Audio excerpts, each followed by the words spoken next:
আসসালামু আলাইকুম। সবাই কেমন আছেন? আশা করি ভালো আছেন। আমিও ভালো আছি। আজকে সারাদিনটা খুবই সুন্দর ওয়েদার ছিল।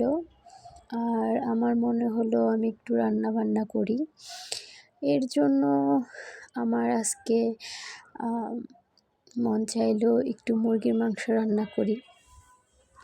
তাই আমি একটু মুরগির মাংস রান্না করতে আসছি। কেউ ভাববেন না কাউকে আবার রান্না শেখাচ্ছি। এই তো আমি একটু পারি আর কি, এর জন্য। আসসালামু আলাইকুম। সবাই কেমন আছেন? আশা করি ভালো আছেন। আমিও ভালো আছি। আজকে সারাদিনটা